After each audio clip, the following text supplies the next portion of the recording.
السلام عليكم. قبل ما نبداو حلقه اليوم بغيت باسم الطاقم ديال البرنامج نشكر كاع الناس اللي بعثوا لنا بالرسائل والتشجيعات واللي بارطاجوا الفيديوهات ديالنا. بغيت نقول لهم ان هذا راه واجب علينا، وان شاء الله الحلقات الجايه غيكونوا احسن واحسن بفضل الملاحظات والتتبع ديالكم.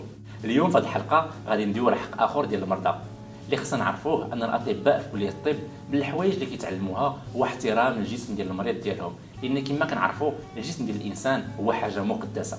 فلا لا اسيدي، الحق ديالك علينا ان نحترم الجسم ديالك وما نقلبكش ونقيسك بلا موافقتك.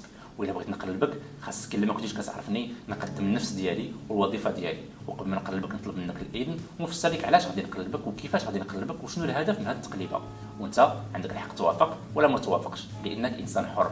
وإلا كنت باغي نعري على شي منطقه من الجسم باش نقلبها خاصني لابد نعريها غير بوحديتها ونغطي اللي باقي من الجسم باش نحترم خصوصيتك، وهذا الشيء طبعا ما خصوش يكون قدام الناس. وديما نغسل اليد ديالي قبل ما نقيسك باش ما نكونش سبب في الانتقال ديال شي عدوى.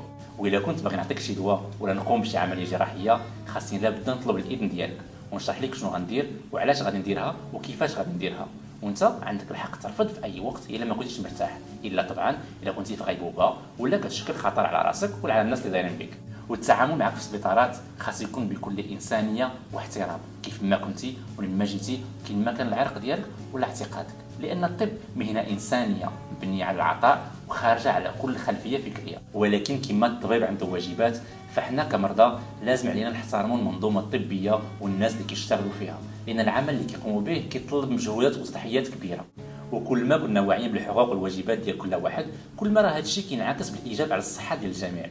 وفي الاخر كنشكركم على المتابعه، وبلا ما نوصيكم الى عجبتكم هذه الحلقات ديال الحقوق ما ترددوش انكم تبارطاجيوها باش كل واحد يعرف الحق ديالو وتعم الفائده. كان معكم الدكتور سي محمد الزهري جابري، نتلاقاو في الحلقه الجايه ان شاء الله.